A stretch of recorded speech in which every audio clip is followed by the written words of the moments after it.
निर्धारित करना कि हम कार्तिक के जो 7 नियम है, कार्तिक के महीने के जो 7 नियम बताए गए हैं, कम से कम हम 7 नियम में से एक नियम ऐसा पकड़ें जिससे हमारा जीवन सार्थक हो जाए।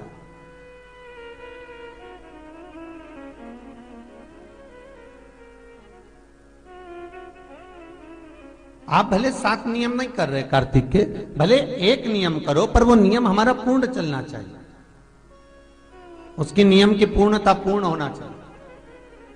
आपको कहा था कार्तिक के 7 नियम हैं, उसमें पहला दीपदान, दूसरा तुलसी पूजन, तीसरा भूमि पर शयन, चौथा शरीर पर तेल नहीं लगाना, पांचवा सुंदर दलहन चीजों का त्याग करना, और छठा ब्रह्मचार्य व्रत का पालन करना, और 7वां अपने जीवन में कार्तिक के महीने में चाहे वाणी का संयम हो, चाहे भोजन का संयम हो, चाहे शब्दों का संयम हो, चाहे दृष्टि का संयम हो, चाहे इंद्रियों का संयम हो, वो संयम रखें।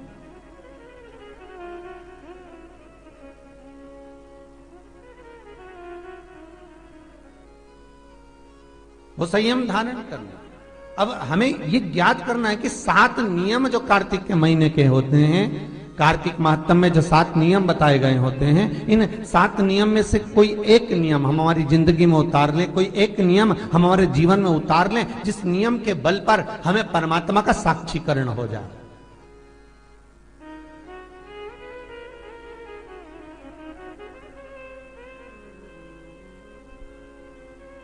कोई एक नियम। अगर आप दीप दान कर रहे हो कार्तिक के महीने में, प्रतिदिन आपने 1 महीना तक दीप दान करा महाराज, तो ये भी आपका एक नियम है।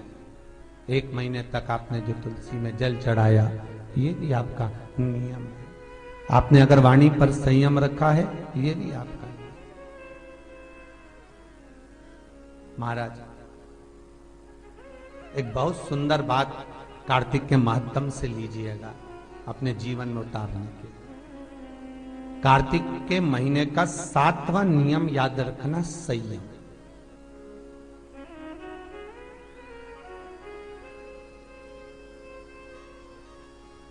किस समय पर किस चीज का संयम होना चाहिए, ये हमारे। दीप जलाने थोड़ी देर रुकिए, और दीप का भी नियम है हमारा, दीप का भी नियम है। दिए में जो फूल बत्ती लगती है, गोल बत्ती लगती है, गोल वाली, ये बत्ती हमेशा कोई विष्णु भगवान की पूजन कर रहे हो, शिव जी की पूजन कर रहे हो, कोई अन्य देवता का अगर आप स्मरण कर रहे हो तो गोल बत्ती लगाई जाती है। भगवान के मंदिर में पूजन कर रहे हो तो गोल बत्ती लगाएं।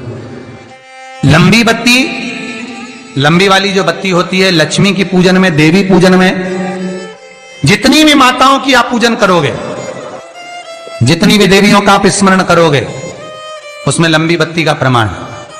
पितरों की पूजन में लंबी बत्ती का प्रमाण है। पितरों को कभी गोल बत्ती नहीं लगती। आप मटके के पास में, परिंदे के पास में, जल के पात्र के पास में कोई भी अगर दिया लगाएंगे तो वहां गोल बत्ती रखकर लगाएंगे तो घर में लक्ष्मी नहीं टिकेगी। कई लोग कहते हैं कि परिंदे के पास, मटके के पास में, पानी के स्रोत के पास में जहां जल भरते हैं, हंडा रखते हैं, टंकी रखते हैं, वहां पर मटके के पास बत्ती लगाओ, दिया लगाओ, पितर शांत रहेंगे। तो पितरों को शांत करो, मना नहीं है, पर दिया लगाने का नियम है कि पितरों को अगर आप दिया लगा रही हो मटके के पास, परिंदे के पास, या अमावस्या के दिन पितरों के लिए अगर दीप लगा रही हो, तो गोल बत्ती अगर लगाओगी तो कार्य कभी सफल नहीं होगा। घर में लक्ष्मी नहीं टिकेगी, संपदा नहीं रहेगी, घर में कोई ना कोई बीमार पड़ा ही रहेगा, धन आएगा जाएगा, टिकेगा नहीं। इसलिए पितरों के लिए अगर दिया लगाना है, पूर्वजों के लिए दिया लगाना है, पितरों के लिए अगर दीप लगाना है, तो लंबी बत्ती लगाइए, लंबी बत्ती। महाराज, लंबी बत्ती का प्रमाण हमारे यहां शास्त्र का, गोल बत्ती का प्रमाण। और सुंदर चरित्र कहा, यदि आपके जीवन में बहुत ज्यादा लक्ष्मी से तकलीफ है, कष्ट बहुत ज्यादा है, या संबंध खराब हो रहे हैं बहू और बेटों के, संबंध खराब हो रहे हैं, अदालत में बात चली गई कि लड़की और लड़के का तलाक होने वाला है, बहू अपने घर जाकर बैठ गई, आने को तैयार नहीं है। जमाई अपने घर रह गया, लड़की को लाने को तैयार नहीं है। सास बहू में आपस में तनमन चल रही है, प्रेम बिल्कुल नहीं है। या लक्ष्मी आती ही नहीं, बहुत कष्ट है, जमीन जायदाद पड़ी बिक नहीं रही। तो एक काम करना, इतना दुख अगर आपके जीवन में है तो कार्तिक के महीने तक रुको, और कार्तिक का महीना आए, त्रयोदशी तिथि आए, कोई सा भी हो, सोमवार, रविवार, मंगल, बुध, कोई सी भी त्रयोदशी, प्रदोष, कोई सी भी प्रदोष तिथि आए, उस दिन तुलसी की लकड़ी, पहले से तुलसी आपके घर में अगर सूखी हो, तुलसी सूख गई हो, तो उसकी जो लकड़ी होती है, उस लकड़ी का 7 लकड़ी का बंडल बनाकर दीप बना लो।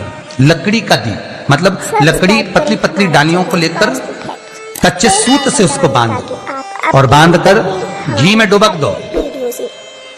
कार्तिक के महीने में शुक्ल पक्ष की त्रयोदशी तिथि जब आए, प्रदोष का जब व्रत आए, उस दिन भगवान के मंदिर में, शिव मंदिर में नहीं, भगवान किसी भी देवता के मंदिर में, विष्णु के मंदिर में, नारायण के मंदिर में, कृष्ण मंदिर में, राम मंदिर में, किसी भी मंदिर में, मंदिर ना हो तो अपने घर के मंदिर में शाम के समय पर उस तुलसी की लकड़ी का दीप, दिया भरकर उसमें घी डालकर जो दीप प्रकट कर देता है, जला देता है, दीप को प्रज्वलित कर देता है, उसके घर में कभी संपदा की कमी नहीं होती। महाराज, विष्णु पुराण में स्पष्ट लिखा है। इसलिए शायद कहा जाता है कि भगवान को सर्वश्रेष्ठ कौन सा चंदन अच्छा लगता है। आपको पहले भी कथा में कहा, आगरा की कथा अगर किसी ने सुनी होगी तो उसमें वर्णन किया, भगवान को सर्वश्रेष्ठ चंदन कौन सा, भगवान को सर्वश्रेष्ठ चंदन कौन सा प्रिय है, वो कौन सा चंदन है जो भगवान विष्णु को लगाएं, राम को लगाएं, कृष्ण को लगाएं, वो कौन सा चंदन है जो श्री हरि को लगाया जाए। तो जीते जी भगवान विष्णु एक बार गले लगाते हैं, उसको कहते हैं हरि चंदन। कौन सा चंदन है? हरि चंदन। हरि चंदन बाजार में नहीं मिलेगा, हरि चंदन आपको बनाना पड़ेगा। कैसे बनाना है?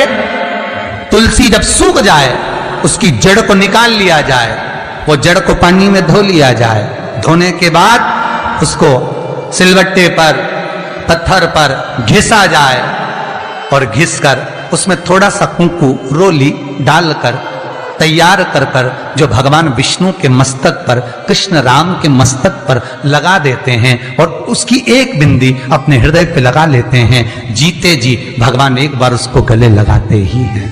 हरि चंदन प्रियता। जैसे शिव महापुराण में रुद्र चंदन का भाव है, शिव महापुराण में रुद्र चंदन का प्रमाण दिया जाता है। अगर आपने लिंग पुराण पढ़ी हो तो उसका 5वां स्कंद अवश्य पढ़िएगा महाराज, और शिव महापुराण अगर पढ़ रहे हो तो उसका कुमार खंड पढ़िएगा, जिसमें रुद्र चंदन का प्रमाण है। रुद्र चंदन कैसा? रुद्र चंदन का प्रमाण कैसा? तो महाराज कहा, चंदन घिसकर, पीला चंदन घिसकर उस चंदन को 3 मुखी रुद्राक्ष पर लपेट लिया जाता है। 3 मुखी रुद्राक्ष पर उस चंदन को लपेटा जाता है।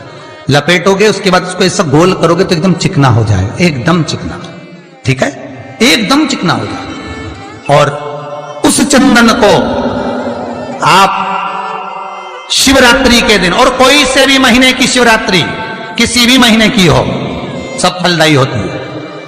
अगर आप पंचांग में देखेंगे तो शिवरात्रि लिखी हुई आती है, हर महीने शिवरात्रि पड़ती है। किसी भी महीने की शिवरात्रि पर रुद्र चंदन, अर्थात जो चंदन का आपने 3 मुखी रुद्राक्ष में लेपन करा है, उसका गोला बनाया है, वो चंदन अच्छा मोटा मोटा कर लेना, अच्छा बढ़िया, ऐसा नहीं कि थोड़ा बहुत ही लगा, पूरा रुद्राक्ष दिखना नहीं चाहिए, पूरा लपेट कर उसको शंकर के शिवलिंग पर ले जाकर रख दीजिए, और फिर धीरे धीरे शंकर भगवान का जल अभिषेक करना प्रारंभ कर दीजिए। वो चंदन पूरा धीरे धीरे शंकर के शिवलिंग पर डलना चाहिए। शंकर के मूल मंत्र श्री शिवाय नमस्तुभ्यं का जाप करिए। यह कहलाता है रुद्र चंदन। इस चंदन के अभिषेक से महाराज जो काम नहीं होता, आप कर कर उस कार्य को प्राप्त कर सकते हो, सिद्ध कर सकते हो। रुद्र चंदन, हरि चंदन, रुद्र चंदन, ये वो चंदन है जो जीवन का सुख प्रदान करने वाले, हरि तत्व देने। श्री शिवाय नमस्तुभ्यं। कितना सुंदर लिखा है। कार्तिक के महीने में 10वीं तिथि को जो तुलसी की डंडी को घी में भिगोकर अपनी कामना कर कर भगवान के सामने दिए में रखकर जला देता है, दिए की तरह उससे आरती उतार देता है, कहते हैं उसका जन्म दूसरी बार पृथ्वी पर नहीं होता, वो भगवान के गोलोक धाम में जिंदगी भर के लिए विराजमान हो जाता है। जिंदगी भर के दीप की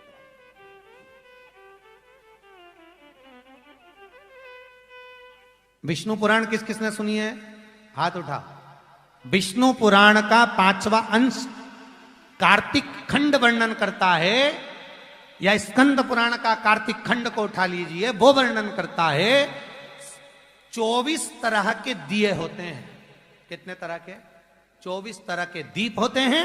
उस दीप में सर्वाधिक श्रेष्ठ दीप होता है तुलसी दल का, तुलसी की डंडी से जो प्रकट किया गया। बत्तियों का भी क्रम है, एक लंबी बत्ती होती है, एक गोल बत्ती होती है। होती कि नहीं होती? लंबी और गोल। ये वाला स्पीकर बंद है, बार बार बंद हो रहा है, बार बार चालू हो रहा है, उसको देखिए जरा। बत्ती एक गोल होती है, एक लंबी होती है। गोल बत्ती और लंबी बत्ती में अंतर होता है, बहुत जमीन आसमान का अंतर है, बहुत ध्यान देना इसका। गोल बत्ती किस किस देवी देवता पे लगती है और लंबी बत्ती किस किस देवी देवता पे लगती है, तो स्कंद पुराण और विष्णु पुराण दोनों कहती है जो लंबी बत्ती होती है वो पितरों की जगह पर, पूर्वजों की जगह पर, पूर्वजों की जगह पर, बड़ के पेड़ के नीचे, पीपल के पेड़ के नीचे लंबी बत्ती का प्रमाण है। किसी देवी के स्थान पर, जो देवी की पूजन करते हैं, जगदम्बा की पूजन करते हो, पार्वती की करते हो, लक्ष्मी की करते हो, कुल देवी का स्मरण करते हो, लंबी बत्ती का प्रमाण। और जो गोल बत्ती होती है वो गोल बत्ती का प्रमाण किसी हनुमान मंदिर, राम मंदिर, शिव मंदिर, जितने देवताओं के मंदिर हैं वहां पर गोल बत्ती का प्रमाण।